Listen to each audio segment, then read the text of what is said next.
हमारे साथ एक माता जी हैं। क्या माता जी क्यों हाथ जोड़ना पड़ रहा है? पानी के ऊपर जोड़ना पड़ रहा है और क्या कराएं। पानी ना मिले तो क्या करेंगे अच्छा, बेटा। कब से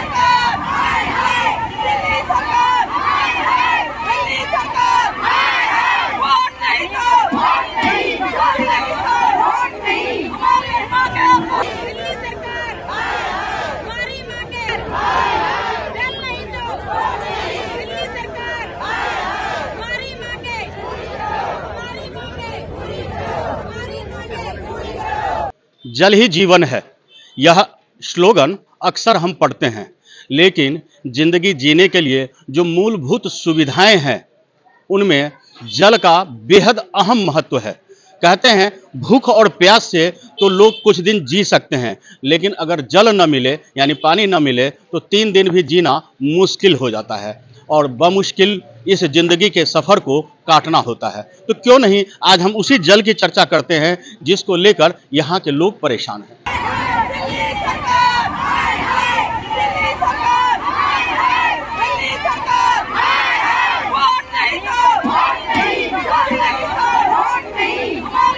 राजधानी दिल्ली, जी हाँ, बात करते हैं हम राजधानी दिल्ली की और समस्याएं ऐसी जो गांव को भी शर्मिंदा कर दे। जी हाँ, हम बात कर रहे हैं उस जल की जिसके लिए लोगों को सड़कों पर उतरना पड़ा। महिलाओं क्या और बच्चे क्या, सब एक ही स्वर में बोल उठे कि हमें पीने के लिए पानी दो। आखिर इस पेयजल की समस्या को सरकार क्यों नहीं सुनती, चाहे वह दिल्ली सरकार हो या केंद्र सरकार, इस पर गंभीरता से विचार क्यों नहीं करती। आखिर यहाँ के लोगों को एक ज्ञापन सौंपने के लिए मजबूर क्यों होना पड़ा। कई सवाल हैं और उन सब सवालों का जवाब आज हम ढूंढेंगे। उससे पहले हम आपको एक तस्वीर दिखाएंगे कि यहाँ आप दिखा सकते हैं कि देखिए ये जो मोटे मोटे पाइपलाइन जा रहे हैं और ये बिजली के खंभों या लोगों के घरों से बंधे पड़े हैं।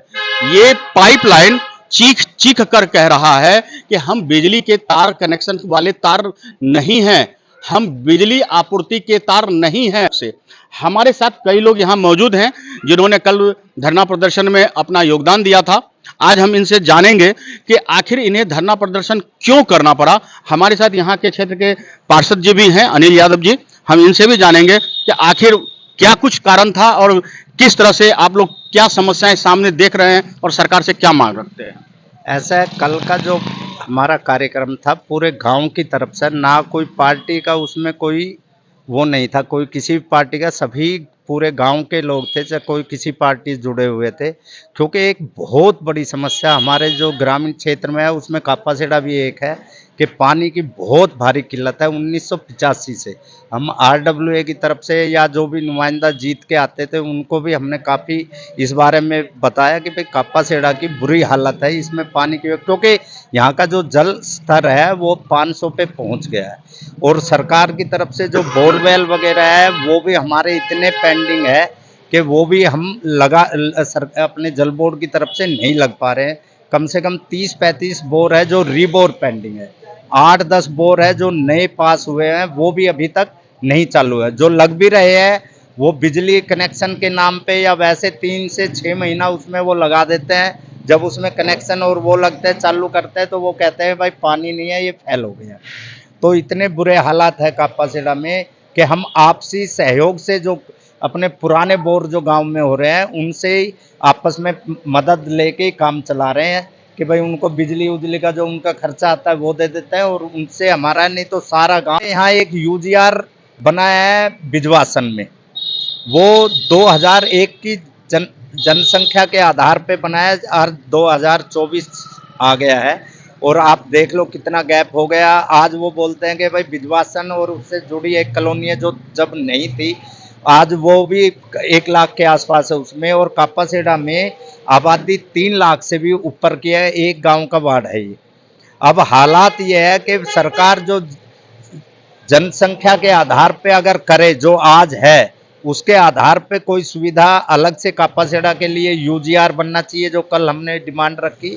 एक कम्युनिटी बोर जो होना चाहिए कि आपसी हम 8-10 जैसे इस गली के लोग आपस में मिल के एक बोर की परमिशन मिल जाए, इस तरह से एक हो जाए। एक UGR का आपसे बताया। बाकी ये है कि जो सरकार की तरफ से पेंडिंग काम है वो जल्द से जल्द हो जाए, जिससे कि गांव को सुविधा। आपकी उम्र बहुत ज्यादा हो चुकी है, तो आप कब से ये समस्या फेस कर रहे हैं?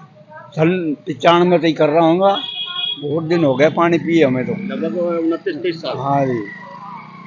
अच्छा, हमारे साथ एक युवा नेता भी हैं। बताएं कि आपने जब से होश संभाला है तब से लेकर अब तक में किस तरह की समस्याएं देख रहे हैं? सर पहले आज से 20 साल पहले की बात करें तो पानी की इतनी भारी समस्या नहीं थी, पर पिछले 20 सालों में समस्या बढ़ती जा रही है। आज हालात ये हैं कि लोग पलायन के लिए मजबूर हो रहे हैं, अपने जो मूल जड़ें हैं उनको छोड़ने के लिए मजबूर हो रहे हैं। हमारे यहाँ पे लोग मकान बेच के विस्थापित हो रहे हैं। पानी के नाम पे सिर्फ और सिर्फ बहाने हैं। हम नेताओं से मिलते हैं, जब स्टेट गवर्नमेंट हो, सेंट्रल गवर्नमेंट हो, प्रॉपर किसी का नाम ना लेके हमने सभी से रिक्वेस्ट की है, पर एक दूसरे के ऊपर पल्ला झाड़ते हैं। कोई काम जो करना चाहिए वो नहीं किया जा रहा। जब भी इलेक्शन होते हैं तो हमें बताया जाता है कि अभी आपको 1 साल में पानी मिल जाएगा, अभी मिलने वाला है, इससे मिलेगा, बट बहुत लंबा समय हो गया, अब इंतज़ार करना बड़ा मुश्किल हो रहा है। अच्छा, क्या वजह है कि आप लोगों को एक नारा देना पड़ा कि जल नहीं तो वोट नहीं? अभी पिछले मई में हमारे लोकसभा के चुनाव हुए थे।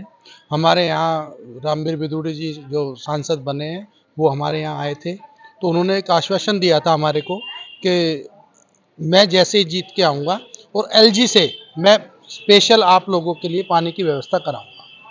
हमने तब भी एक कहा था कि जी अब की बार तो हमारा लास्ट चुनाव होगा, वरना हम इसका बहिष्कार करेंगे।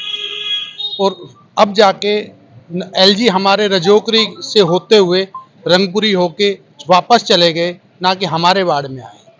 तो तब हमें लगा कि हमें अनदेखा किया जा रहा है, इसलिए अब हमने दोबारा से ये धरना देना पड़ा।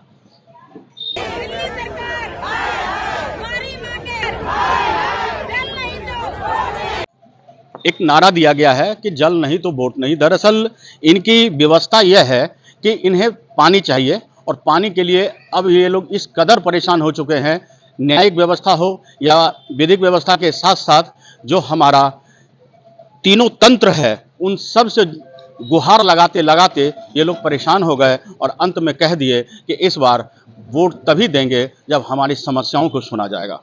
आप देख सकते हैं कि जो जल जमीन के रास्ते निकाली जाती है उसे सेफ रखने के लिए, गाड़ी घोड़ा अन्य कारणों से बचाव करने के लिए लोगों ने अपनी निजी खर्चों के माध्यम से पाइपलाइन लेकर दूर दराज से किसी तरह पानी की व्यवस्था कर रहे हैं, जो ऊंट के मुंह में जीरा के समान है। इनसे घरों की आपूर्ति संभव नहीं हो पा रही है, और यही वजह है कि हर एक घर परेशान है, हर महिलाओं के चूल्हे तक इस पानी की व्यवस्था को लेकर परेशान है।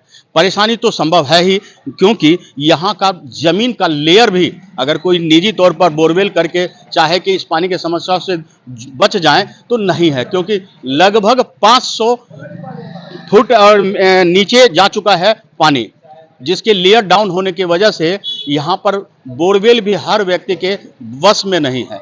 ऐसे में सरकार को चाहिए कि आखिरकार इस पर त्वरित रूप से ध्यान दे, जल बोर्ड हो या फिर विभिन्न प्रशासनिक व्यवस्था के माध्यम से हो, सरकारी तंत्र के माध्यम से हो, इस पर एक ऐसा मैप रोड मैप बननी चाहिए जिससे इस गांव तक पानी पहुंचे। क्या कहना चाह रहे हैं? ऐसा है कि जल बोर्ड ने आज से 10-15 साल पहले ही अपने जो बोरवेल है उन पे निशान लगा दिया था और लिख दिया था ये पानी पीने योग्य नहीं है।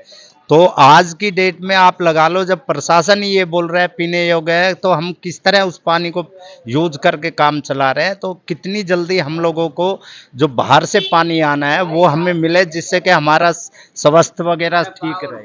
हमारे साथ एक माता जी हैं। क्या माता जी, क्यों हाथ जोड़ना पड़ रहा है? पानी के ऊपर जोड़ना पड़ रहा है और क्या करें, पानी ना मिले तो क्या करेंगे बेटा। कब से पानी नहीं मिल रही है?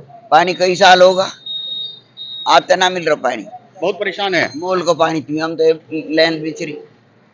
तो आप देख रहे हैं कि किस तरह से बुजुर्ग, बेहद बुजुर्ग महिलाएं हैं, उन्होंने दूर से हाथ जोड़ते हुए कहा कि परेशानी है, यानी परेशानी सिर चढ़कर बोल रही है। और ऐसे में देखना होगा कि आखिर शासन प्रशासन कब चेतती है, कब जागती है, और कब इस गांव में पानी की सुविधा सुलभ हो पाती है। कहीं मत जाइए, बने रहिए हमारे साथ, देखते रहिए अनुभवी आंखें, करेंगे देश की बात सच के साथ।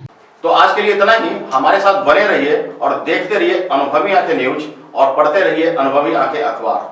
सोशल साइट्स, ऑनलाइन चैनल पे जाकर आप हमारे चैनल्स को देख सकते हैं, लाइक और सब्सक्राइब भी कर दीजिए। दोस्तों, आप हमसे जुड़ने के लिए अपना पासपोर्ट साइज फोटो और एक आधार कार्ड की फोटोकॉपी हमें भेज दें और हमसे जुड़ें। हमारे से जुड़ने के लिए इस नंबर पे आप हमसे बात कीजिए। हमारा नंबर है 8826227802।